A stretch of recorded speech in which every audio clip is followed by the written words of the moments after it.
Hello friends, welcome to Life Prep. Ecosystem chapter में आज का अपना टॉपिक है decomposition. So let's build our concept on decomposition. इसके साथ साथ देखेंगे factors on which rate of decomposition depends. सबसे पहले बात करते हैं व्हाट इज डिकम्पोजिशन। डिकम्पोजिशन होता क्या है?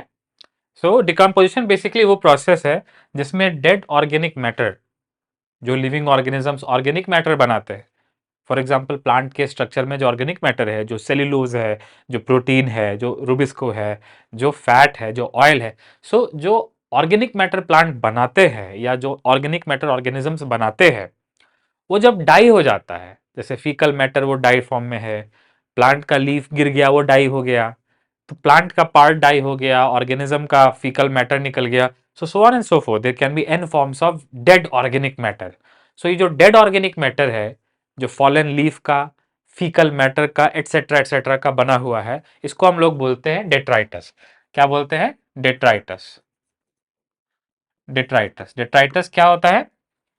Dead organic matter. Dead organic matter.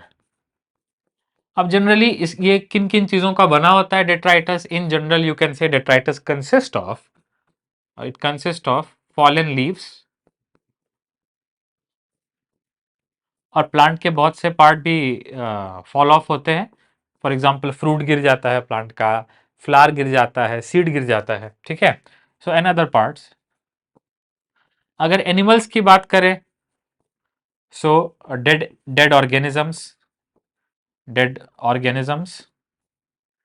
और अगर एनिमल्स की स्पेशली बात करें तो एनिमल से फीकल मैटर निकलता है। So number 3, fecal matter. Fecal matter, ठीक है। सो ये ऑल टुगेदर डेट्राइटस है। ऑब्वियसली लिविंग ऑर्गेनिज्म का कभी डिकम्पोजिशन नहीं होता है। Living organisms first of all needs to die, and once it dies it becomes detritus, and then detritus का डिकम्पोजिशन होता है। सो लिविंग ऑर्गेनिज्म का डिकम्पोजिशन नहीं होता, डेट्राइटस का डिकम्पोजिशन होता है। डेट्राइटस का जब डिकम्पोजिशन होता है, सो ये जो डेड ऑर्गेनिक मैटर है, ये किसमें कन्वर्ट हो जाता है? सिंपल इनऑर्गेनिक न्यूट्रिएंट्स में। सिंपल इनऑर्गेनिक न्यूट्रिएंट्स में। सो आप इमेजिन कर सकते हो कि अगर यहाँ पे डेट्राइटस है जो इन चीजों का बना है, इसका जब डिकम्पोजिशन होगा तो सिंपल इनऑर्गेनिक चीजें बनेंगी, जैसे कि क्या बन जाएगा? CO2, water, ammonia, etcetera. सो ये सब क्या हो गए? Simple inorganic matter. So decomposition is the process of breakdown of dead organic matter called detritus, which consists of fallen leaves, dead organisms and fecal matter. ये सारी चीजें डिकम्पोज हो जाएंगी in a process called decomposition, और वो क्या बना देंगी? बना देंगी simple inorganic constituent, simple inorganic products, जैसे कि CO2, वाटर एंड अमोनिया। अब ये जो डिकम्पोजिशन है, इसको करने वाले जो ऑर्गेनिजम्स है, उनको हम लोग बोलते हैं डिकम्पोजर्स। क्या बोलते हैं? Decomposers. So the process is done and accomplished by decomposers, ठीक है। डिकम्पोजर्स के बारे में एक बात याद रखो कि लैंड के ऊपर डिकम्पोजर कौन होते हैं? Bacteria and fungi. और एक्वेटिक इकोसिस्टम में डिकम्पोजर कौन होते हैं? पहले भी बताया मैंने, बैक्टीरिया, फंजाई एंड फ्लैजेलेट्स, ठीक है। डिकम्पोजिशन, एक लास्ट पॉइंट और है कि डिकम्पोजिशन मल्टी स्टेप प्रोसेस है। कैसा प्रोसेस है? मल्टीपल स्टेप प्रोसेस है, और जनरली ये एरोबिक है, मतलब इसमें ऑक्सीजन लगती है। एरोबिक प्रोसेस है, मतलब ऑक्सीजन डिपेंडेंट प्रोसेस है, ठीक है। ऑक्सीजन डिपेंडेंट प्रोसेस है डिकम्पोजिशन इन जनरल, ठीक है। सो डिकम्पोजिशन, एक बार फिर से आखिरी बार बता रहे हैं, ध्यान से सुनना। डिकम्पोजिशन में डेड ऑर्गेनिक मैटर जैसे कि फॉलन लीफ एटसेट्रा एटसेट्रा, जो डेट्राइटस जिसको बोलते हैं, वो स्लोली डिकम्पोज होके क्या बनाएगा? इनऑर्गेनिक चीजें बनाएगा। इसका मतलब अगर डिकम्पोजिशन तेजी से होगा तो ऑर्गेनिक मैटर डेट्राइटस कम हो जाएगा, और अगर डिकम्पोजिशन स्लोली होगा तो ऑर्गेनिक मैटर बढ़ जाएगा, क्योंकि decomposition is the one which is causing decaying of organic matter. अच्छा, ये तो मान लो आ ही रहा है, डेट्राइटस तो आ ही रहा है। डेट्राइटस कैसे आ रहा है? प्लांट का लीफ गिर ही रहा है, लिविंग ऑर्गेनिज्म फीकल मैटर छोड़ ही रहा है। सो जस्ट टू से कि डेट्राइटस तो आ रहा है, लेकिन अगर डिकम्पोजिशन फास्ट होगा तो डेट्राइटस कम हो जाएगा एट अ गिवन टाइम, और अगर डिकम्पोजिशन स्लो होगा डेट्राइटस ज्यादा दिखेगा एट अ गिवन टाइम। ठीक है, so just remember, faster decomposition rates, faster decomposition rates, अगर डिकम्पोजिशन जल्दी जल्दी होगा, faster decomposition rates reduces organic matter, organic mass नहीं, organic matter, dead organic matter in environment. ठीक है, ये भी एक आइडिया है। अब सारा फोकस एक ही चीज पे है कि what are the steps of decomposition. तो आते हैं, let us write down a small heading, what are the steps of decomposition, what are the steps of decomposition, decomposition के क्या क्या स्टेप्स हैं। तो चलो, डिकम्पोजिशन का जो पहला स्टेप है उसको हम लोग बोलते हैं फ्रैगमेंटेशन। और मैं क्या करता हूं ना, मैं इसको विजुअली समझाता हूं, ज्यादा समझ में आएगा। ठीक है, सो आप ऐसे समझ सकते हो कि डेट्राइटस में तो लीफ है, डेट्राइटस में तो डेड ऑर्गेनिज्म है, डेट्राइटस में फीकल मैटर है। सो ये डेट्राइटस है, ये क्या है? डेट्राइटस। डेट्राइटस मतलब डेड, डेड डेड ऑर्गेनिज्म नहीं, dead organic matter, dead organic matter. ठीक है, डेड ऑर्गेनिक मैटर, ये डेड ऑर्गेनिक मैटर वाटर के अंदर भी बनता है, वाटर के अंदर भी बेसिकली प्लांट्स मरते हैं, fecal matter, fishes also ingest fecal matter. So बहुत सी चीजें हैं जो वाटर में भी बनती हैं। सो वाटर में भी डेट्राइटस है और लैंड पे भी डेट्राइटस है। आप पहले समझो, पहले मैं कॉमन चीज बता रहा हूं। कॉमन चीज क्या है? चाहे डेट्राइटस वाटर में हो, चाहे डेट्राइटस लैंड पे हो, दोनों के केस में सबसे पहले कुछ ऑर्गेनिजम्स होते हैं जिनको हम लोग बोलते हैं डेट्रीवोर्स। क्या बोलते हैं? डेट्रीवोर्स। डेट्रीवोर्स वो ऑर्गेनिज्म होते हैं जो डेड मैटर को खाते हैं, और obviously generally detritivores are generally animals. ठीक है, अब इसका लैंड का एक एग्जांपल हम लोग ले सकते हैं, अर्थवॉर्म। एग्जांपल क्या है? अर्थवॉर्म। अर्थवॉर्म कैसा ऑर्गेनिज्म है? डेट्रीवोर, ये डेड मैटर को खाता है। और भी बहुत सारे डेट्रीवोर है। ठीक है, सो डेट्राइटस, मान लो एक एजम्पशन लेते हैं पहले जमीन का, सॉइल का, वो आसान है, उसके बाद वाटर वाले का एक बार बोल देंगे। सो जमीन के ऊपर कोई ऑर्गेनिक मैटर पड़ा हुआ है, उसको सबसे पहले कौन खा रहा है? डेट्राइटस को कौन खा रहा है? Detritivore. By definition detritivore is an animal which feeds upon detritus, और उसके बचे कुछ ऑर्गेनिक चीजों को, इसमें जो प्रोटीन है उसको डाइजेस्ट कर लेगा। लेकिन अल्टीमेटली डेट्रीवोर क्या करेगा मालूम है? कि ये जो बड़ा बड़ा सिस्टम है इसको तोड़ करके ये छोटे छोटे बिट्स बना देगा, छोटे छोटे फ्रैगमेंट्स बना देगा। So detritus will be broken down into smaller fragments, इस तरह से। ठीक है, इस तरह से स्मॉलर फ्रैगमेंट्स। सो इसको हम लोग बोल सकते हैं फ्रैगमेंटेड डेट्राइटस। क्या बोल सकते हैं? Fragmented detritus. ठीक है, ये पहला प्रोसेस है डिकम्पोजिशन का। जनरली जो डेट्राइटस है वो क्लम्पी होता है, मतलब बड़ा होता है, और अर्थवॉर्म जैसे डेट्रीवोर्स उसको खा खा के छोटे छोटे बिट्स में डिवाइड कर देते हैं। इस पहले प्रोसेस को हम लोग बोलते हैं स्टेप नंबर 1। इस पहले प्रोसेस को हम लोग क्या बोलते हैं? इसको बोलते हैं fragmentation. First process of decomposition is fragmentation. Fragmentation biological है, तो मैं लिख दे रहा हूं बायो, ये बायोलॉजिकल प्रोसेस है, और इसमें डेट्रीवोर्स इन्वॉल्व है। डेट्रीवोर्स किस में इन्वॉल्व है? डेट्राइटस के फ्रैगमेंटेशन में। इससे होता क्या है कि डेट्राइटस थोड़ा सा फ्री हो जाता है, छोटे छोटे पार्ट में टूट जाता है, और ऐसा होने से इसका सरफेस एरिया बढ़ जाता है। क्या बढ़ जाता है? Surface area. आप इमेजिन कर सकते हो कि जो ग्रेन ग्रेन हो गया उसका सरफेस एरिया ज्यादा होगा और इसका सरफेस एरिया कम है। ठीक है, तो सरफेस एरिया फ्रैगमेंटेशन के बाद डेट्राइटस का सरफेस एरिया बढ़ जाता है। ऐसा होने से एक चीज और होती है जो हम लोग अभी देखने जा रहे हैं, उसको हम लोग बोलते हैं लीचिंग। सो जो सेकेंड स्टेप है फ्रैगमेंट डिकम्पोजिशन में वो है लीचिंग। ठीक है, अब देखो क्या होगा, ये जो वाटर सॉल्युबल चीजें हैं जिनको मैं ग्रे से शो कर रहा हूं, जैसे कि आयंस हैं, वाटर सॉल्युबल चीजें हैं, जैसे कि आयंस हैं, सोडियम आयन, बहुत से दूसरे कंपाउंड्स हैं जैसे कि ग्लूकोज है। सो बहुत सी चीजें हैं जो वाटर सॉल्युबल होती हैं, स्पेशली मिनरल्स पे डिफाइंड है, जैसे कि sodium ion, calcium ion, chloride ion, phosphate ion. तो बहुत सारे मिनरल्स होते हैं जो वाटर सॉल्युबल होते हैं और डेट्राइटस से रिलीज हो जाते हैं। अब क्या होगा कि ये वाटर सॉल्युबल वाले जो हैं ये पानी के साथ नीचे चले जाएंगे, जैसे सॉइल में और गहरान में चले जाएंगे। अब ध्यान से देखना, सबसे पहले लीफ तो जमीन के सरफेस पे गिरी, उस लीफ को खाया कौन, अर्थवॉर्म, और उससे जो डेट्राइटस है वो छोटे छोटे पार्ट में डिवाइड हो गया। अब छोटे छोटे पार्ट में डिवाइड होने के बाद मान लो बारिश हुई या फिर पानी आया, सो पानी के साथ जो वाटर सॉल्युबल चीजें हैं वो कहां चली जाएंगी, नीचे। इसको हम लोग क्या बोलते हैं, step number two, step number two इसको हम लोग क्या बोलते हैं, लीचिंग।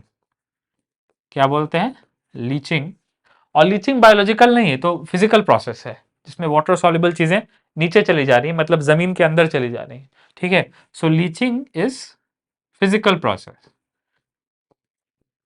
जो सॉल्युबिलिटी की वजह से हो रहा है, ना कि किसी ऑर्गेनिज्म की वजह से हो रहा है। So leaching is not biological process, it is water dependent, it is not organism dependent. ठीक है, सो लीचिंग में हम लोग किसको लीचिंग बोलते हैं, सबसे पहले जो डिट्राइटस में ये जो वाटर सॉल्युबल मटेरियल्स हैं, water soluble materials, water soluble ions etcetera. ठीक है, सो क्या होता है, लीचिंग में क्या होता है, वाटर सॉल्युबल मटेरियल्स ये नीचे चले जाते हैं, नीचे जाने को क्या बोलेंगे, प्रेसिपिटेट, सेटल डाउन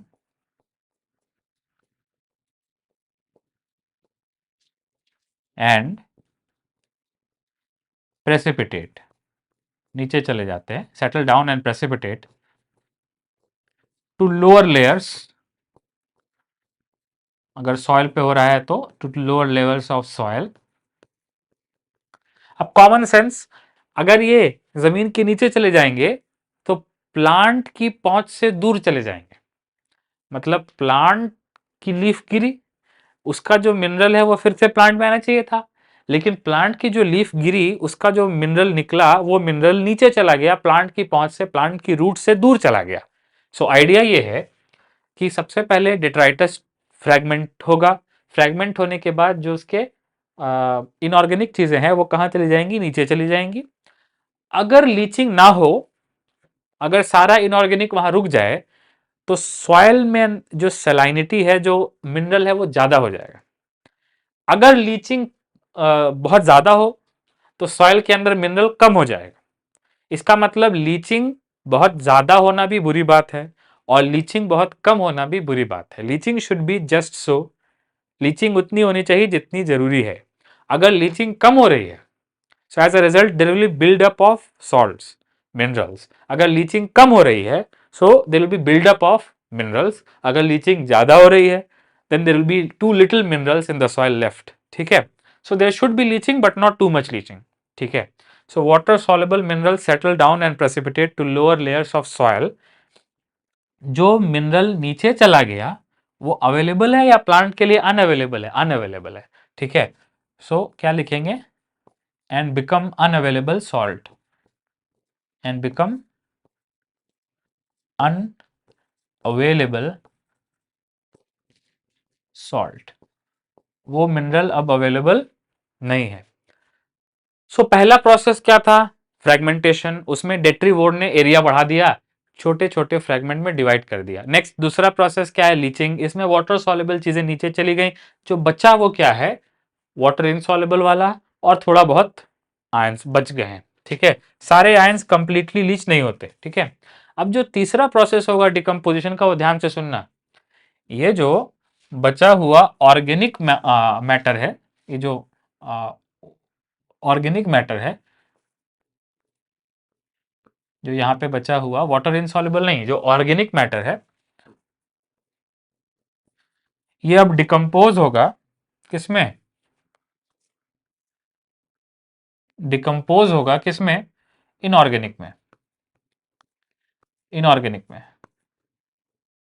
अब ये जो प्रोसेस है, इसको हम लोग एक्चुअली बोलते हैं, स्टेप नंबर 3 को एक्चुअली हम लोग बोलते हैं डिटेल में कैटाबॉलिज्म। क्या बोलते हैं?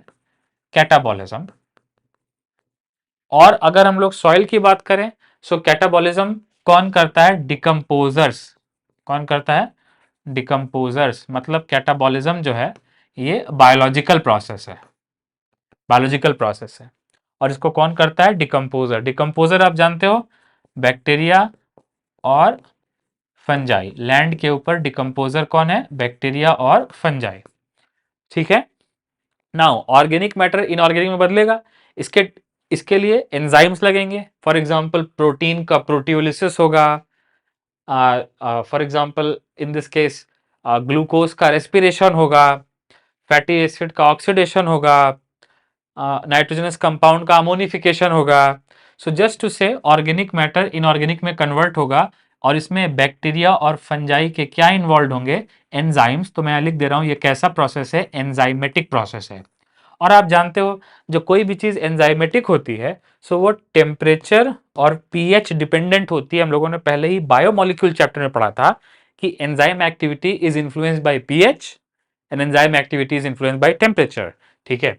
सो यहां पे लिखेंगे कि ये जो स्टेप है कैटाबॉलिज्म, ये temperature temperature and pH sensitive है। थोड़ा सा भी टेम्परेचर बदलेगा तो सबसे ज्यादा किस प्रोसेस पे असर पड़ेगा? डिकम्पोजिशन में तो बहुत से प्रोसेस है, लेकिन सबसे ज्यादा किस पे असर पड़ेगा? कैटाबॉलिज्म। कैटाबॉलिज्म कौन करता है? जो बचा हुआ ऑर्गेनिक मैटर है उसको इनऑर्गेनिक में कौन तोड़ता है? बैक्टीरिया एंड फंजाई के enzyme. This process is called. अच्छा, जो चीजें इसमें नहीं टूट पाती हैं उनको हम लोग क्या बोलते हैं? नॉन बायोडिग्रेडेबल, जैसे कि प्लास्टिक्स, पॉलीएक्रिलामाइड्स। लेकिन जो टूट जाती है उसको हम लोग क्या बोलते हैं? बायोडिग्रेडेबल। जैसे कि प्रोटीन है वो टूट जाएगा, जैसे कि सेलुलोज है वो टूट जाएगा। सो जो चीजें ब्रेक हो जाती हैं उनको हम लोग क्या बोलते हैं? Those things which can be catabolized by enzymes of decomposer are biodegradable, and those which can not are basically non biodegradable. ठीक है। सो ऑर्गेनिक मैटर से इनऑर्गेनिक बनना enzymatically by action of bacterial and fungal enzymes is called catabolism, and it is third step of decomposition. Although 1 2 3 लिखा है, लेकिन ये तीनों step जो है वो साइमल्टेनियस है। एनसीईआरटी में बोला साथ साथ होते हैं।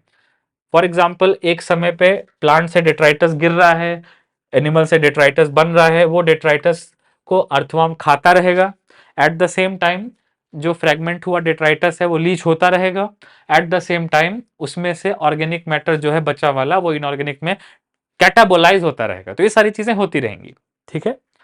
अब ये सब होने के साथ साथ दो प्रोसेस और हैं जो सॉइल पे होते हैं, वाटर में नहीं होते हैं।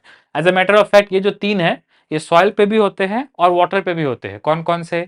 फ्रैगमेंटेशन, लीचिंग और catabolism. They occur in soil as well as on water, in water. लेकिन दो और प्रोसेस हैं जो सिर्फ और सिर्फ कॉमन है किसके लिए? सॉइल वाले के लिए, लैंड वाले के लिए। वो दो प्रोसेस है ह्यूमिफिकेशन और मिनरलाइजेशन। रिमेंबर, ह्यूमस सिर्फ और सिर्फ सॉइल पे बनती है, टेरेस्ट्रियल में बनती है, एक्वेटिक में नहीं बनती है। सो ह्यूमिफिकेशन एंड मिनरलाइजेशन, ये जो दो प्रोसेस बचे वाले हैं, ये दोनों प्रोसेस सिर्फ और सिर्फ सॉइल पे होते हैं, लैंड पे होते हैं, वाटर वाले इकोसिस्टम में नहीं होते हैं। सो मैं यहाँ पे शो कर दे रहा हूँ मैं किस चीज की बात कर रहा हूँ। आई वॉज टॉकिंग अबाउट, सबसे पहले डेट्राइटस को डेट्रीवोर खाएंगे और उस छोटे छोटे पार्ट में डिवाइड हो जाएगा, उसको क्या बोलेंगे? Fragmentation. Then inorganic water soluble nutrients नीचे चले जाएंगे और अनअवेलेबल हो जाएंगे, प्लांट से दूर चले जाएंगे। इसको क्या बोलते हैं? Leaching. Leaching is a non biological process in which inorganic water soluble nutrients, minerals settle down to lower layers of soil and become unavailable salt after getting precipitated. वहां जाके वो फंस जाएंगे। फिर जो बचेगा उस बचे हुए ऑर्गेनिक मैटर का भी कैटाबॉलिज्म होगा और वो धीरे धीरे किसमें कन्वर्ट होगा? इनऑर्गेनिक में। लेकिन याद रखो कि जिस समय फ्रेगमेंटेशन हो रहा है उस समय कैटाबॉलिज्म भी हो रहा है, ऐसा नहीं है कि after fragmentation and leaching only there will be catabolism. Catabolism is simultaneous with leaching as well as fragmentation. All the processes like fragmentation, like leaching, like catabolism occur simultaneously, ऐसा एनसीईआरटी में लिखा है. ठीक है. नाउ अभी एक interesting बात होती है कि जिस समय ये सारी चीजें हो रही होती हैं, जिस समय ये सारी चीजें हो रही, अगर ये सारी चीजें इफ इफ सॉइल, अगर ये सारी चीजें सॉइल पे हो रही हैं, सो दो एडिशनल प्रोसेस होते हैं, दो एडिशनल प्रोसेस होते हैं. पहला प्रोसेस है, आई मीन थर्ड के बाद तो फोर्थ आएगा ना. सो फोर्थ स्टेप है, उसको हम लोग बोलते हैं ह्यूमिफिकेशन. क्या बोलते हैं? ह्यूमिफिकेशन.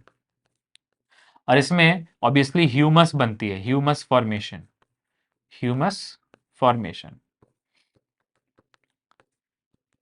देखो क्या होता, बहुत से चीजें, बहुत से डिकम्पोजिशन प्रोडक्ट चार्ज होते हैं, इलेक्ट्रिकली चार्ज होते हैं, जिसकी वजह से वो सब कलेक्ट होके एक कोलॉइड वाला पार्टिकल बना लेते हैं. अब ध्यान से सुनो, जब एक पार्टिकल, फॉर एग्जांपल एक आयन अलग से पाया जा रहा है, तो ये ट्रू स्टेट में पाया जा रहा है, ऐसा बोलो डिसॉल्व्ड स्टेट में पाया जा रहा है. अगर वाटर है तो डिसॉल्व्ड है वाटर के अंदर. जब एक आयन अलग पाया जा रहा है तो इसको हम लोग क्या बोलते हैं? ट्रू सोल्यूशन या फिर dissolved form.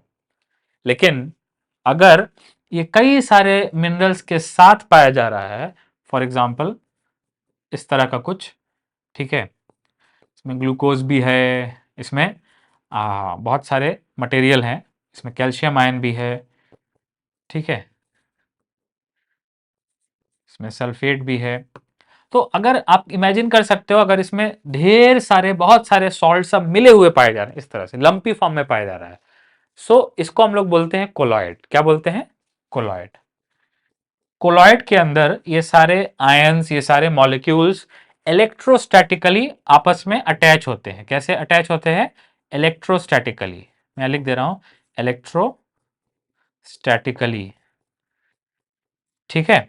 So the fundamental idea is कि जब कैटाबॉलिज्म होता है, जब लीचिंग होती है, तो उस समय सॉइल के अंदर बिकॉज ऑफ इलेक्ट्रोस्टैटिक इफेक्ट्स, इसका मतलब ये बायोलॉजिकल नहीं है, because of electrostatic effects colloidal particles बन जाते हैं. क्या बन जाते हैं? Colloidal particles. जिसको हम लोग क्या बोलते हैं? ह्यूमस. क्या बोलते हैं? ह्यूमस. अब ह्यूमस का जो नेचर है उसके बारे में बता दे रहा हूं. सबसे पहले ह्यूमस कैसी होती है? Generally darkly coloured.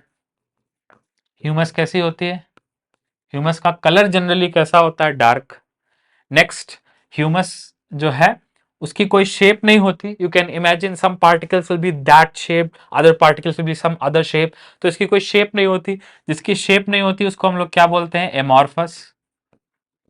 Amorphous. Amorphous मतलब no fixed shape, no fixed shape. Humus जो बन रहा है उसको एमॉर्फस क्यों बोल रहे हैं? क्योंकि उसकी शेप नहीं है. उसको डार्कली कलर्ड क्यों? क्योंकि वो डार्कली कलर्ड है. और ह्यूमस जो बन रहा है वो स्लो डिकम्पोज होता है. मतलब इसके अंदर अगर कुछ ऑर्गेनिक बचा है तो वो स्लोली डिकम्पोज होगा. अगर इसके अंदर ग्लूकोज बचा है तो वो स्लोली डिकम्पोज होगा. अगर इसके अंदर सेलुलोज बचा है कहीं पे थोड़ा सा, तो स्लोली डिकम्पोज होगा. ठीक है. सो यहां पे लिख दे रहा हूं, extremely resistant to microbial decomposition. Extremely resistant to extremely resistant to microbial decomposition. So ये पॉइंट प्लीज आप मिस मत करना. मैं फिर से बता दे रहा हूं एक बार. जब ये प्रोसेस होते रहते हैं, कौन कौन से प्रोसेस? Fragmentation, leaching, catabolism. तो सॉइल पे अगर ये सब कुछ हो रहा है तो इसमें एक और प्रोसेस हो जाता है, humification. Humification is because of electricity, electrostatics. ठीक है. तो बिकॉज ऑफ इलेक्ट्रोस्टैटिक इफेक्ट, मतलब ये बायोलॉजिकल नहीं है, ये नॉन बायोलॉजिकल है. इसका लिविंग ऑर्गेनिज्म से कोई लेना देना नहीं है, ये नॉन बायोलॉजिकल प्रोसेस है ह्यूमिफिकेशन. ह्यूमिफिकेशन कोई बैक्टीरिया नहीं करता है, बल्कि इलेक्ट्रोस्टैटिक इफेक्ट से होता है कि ये सारे जो आयंस हैं ये सब इंडिपेंडेंटली ट्रू स्टेट में नहीं रहते, रादर कोलॉइडल पार्टिकल बना लेते हैं. ठीक है। So humification is darkly coloured, colour generally इसका डार्क होता है, इसकी कोई शेप नहीं होती है, रेजिस्टेंट होता है, मतलब स्लो डिकम्पोजिशन इसमें होता है। और इसकी बात यह है कि ये कोलॉइडल है, ठीक है, कोलॉइडल है। इसका मतलब एक एक मिनरल अलग नहीं है, सब लंप के फॉर्म में है। इसका मतलब इसके अंदर मिनरल का क्या होता है, भंडार होता है, रिजर्वायर होता है, क्योंकि ये कई सारे millions and billions of uncountable number of mineral ions इसके अंदर भरे रहते हैं, ठीक है। सो कोलॉइडल है, इसका मतलब ये रिजर्वायर ऑफ मिनरल्स है। क्या है, रिजर्वायर ऑफ मिनरल्स, ठीक है। It acts as reservoir of minerals. Assertion: humus particles are acts as reservoir of mineral. Reason: because humus particles are colloidal. तो इसके अंदर इतने सारे पार्टिकल होते हैं आयंस के कि वो रिजर्वायर उसको हम लोग बोलते हैं। देखो जहां पे जो चीज सबसे ज्यादा होती है उसको बोलते हैं रिजर्वायर। सो मिनरल का रिजर्वायर सॉइल में कौन है, ह्यूमस। इस बात को आप याद रखना, ठीक है। नेक्स्ट, उसके बाद ये ह्यूमस से स्लोली स्लोली ये जो मिनरल है ये कभी ना कभी तो निकलेंगे ना, स्लोली स्लोली सरफेस से। तो स्लोली स्लोली ये मिनरल छोड़ता है। इस तरह से release of mineral from humus, इसको हम लोग क्या बोलते हैं, step number 5, mineralization. Step number 5, mineralization. Mineralization is, याद रखना, slow release of mineral, slow release of mineral from humus, colloidal particle from humus। Humus से मिनरल धीरे धीरे निकलेगा, उसको हम लोग क्या बोलते हैं, मिनरलाइजेशन ऑफ कोलॉइड। सो एक बार फिर से, व्हाट आर द 5 प्रोसेसेस, वो 5 प्रोसेस कौन कौन से हैं डिकम्पोजिशन के। पहला प्रोसेस कौन सा था, याद करो, फ्रैगमेंटेशन। फ्रैगमेंटेशन कौन करता है, डेट्रीवोर्स, एग्जांपल अर्थवॉर्म। फ्रैगमेंटेशन जो है ये बायोलॉजिकल है, इसमें एक डेट्राइटस छोटे छोटे फ्रैगमेंट्स में कन्वर्ट हो जाता है, ठीक है। नेक्स्ट, नंबर 2 कौन सा प्रोसेस था, लीचिंग। लीचिंग नॉन बायोलॉजिकल था, इसमें inorganic water soluble materials, ions settle down and precipitate and become unavailable salt, ठीक है। सो ये जो है ये पानी के मदद से मिनरल नीचे चले जाते हैं, इसको क्या बोलते हैं, leaching of mineral. Number 3, catabolism. Catabolism में जनरली बड़े से छोटा मॉलिक्यूल बनता है। कैटाबॉलिज्म कौन करता है, बैक्टीरियल एंड फंगल एंजाइम्स। ये तीनों प्रोसेस साथ में होते हैं, साइमल्टेनियसली होते हैं। तो मैं यहां लिख दे रहा हूं, all the 3 these processes they occur simultaneously. तीनों प्रोसेस साथ में होते हैं। इसमें से कौन कौन से बायोलॉजिकल हैं, कैटाबॉलिज्म एंड फ्रैगमेंटेशन। तो मैं यहाँ पे बी लिख दे रहा हूं, these processes are biological processes. कौन सा वाला एंजाइम डिपेंडेंट है, तो सबसे ज्यादा एंजाइम डिपेंडेंट किस में है, कैटाबॉलिज्म में है। तो मैं यहां लिख दे रहा हूं एंजाइम डिपेंडेंट। किसके एंजाइम, बैक्टीरिया और फंजाई के एंजाइम। डिकम्पोजर्स किस में इन्वॉल्व है, कैटाबॉलिज्म। तो डिकम्पोजर्स किस में इन्वॉल्व है,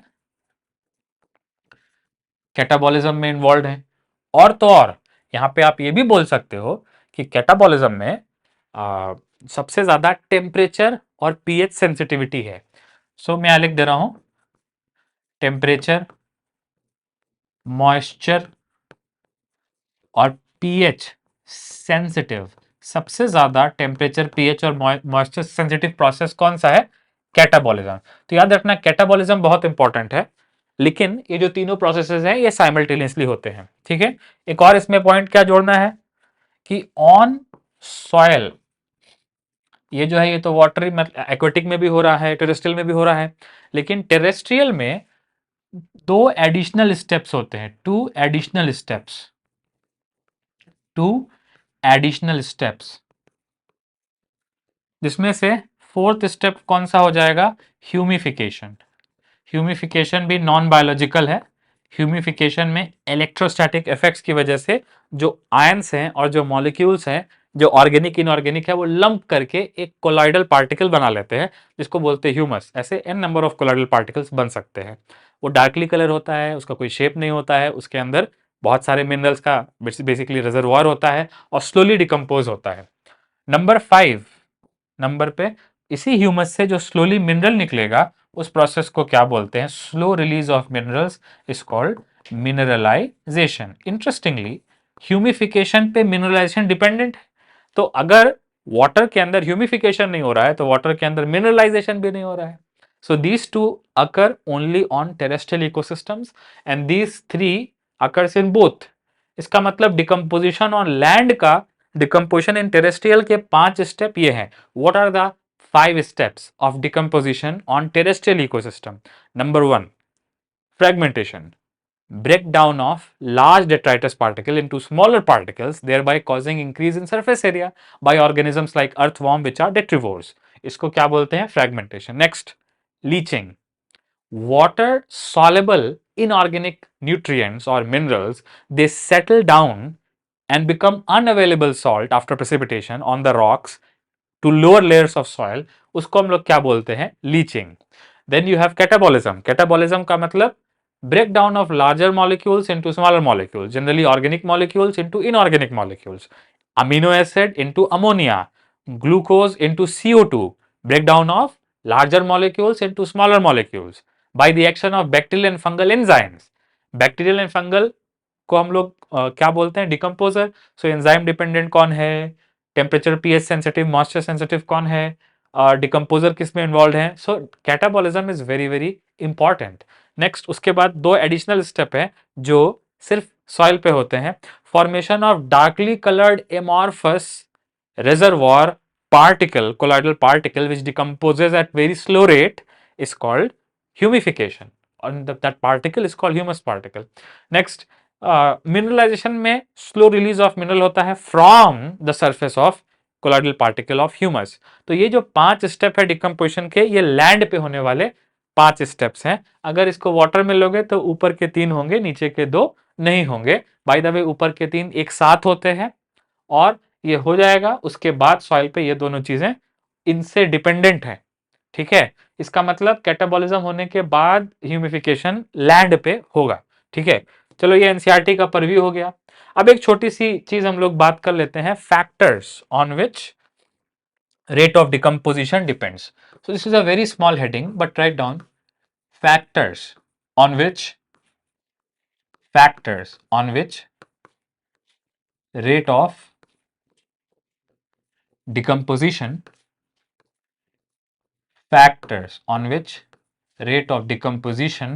depends. आखिर कौन कौन से फैक्टर्स पे डिकम्पोजिशन का रेट डिपेंड करता है? ठीक है, सो वही अपना पुराना कंसेप्ट कि detritus which is raw material for decomposition. Detritus क्या है? रॉ मटेरियल फॉर, यहां से शुरुआत हुई थी ना, रॉ मटेरियल फॉर डिकम्पोजिशन, जिसको डेट्राइटस भी बोल सकते हैं और जिसको डेड ऑर्गेनिक मैटर भी बोल सकते हैं. डेड ऑर्गेनिक मैटर भी बोल सकते हैं.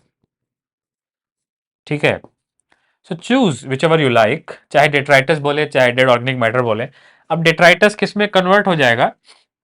Detritus will convert into inorganic minerals. Inorganic minerals,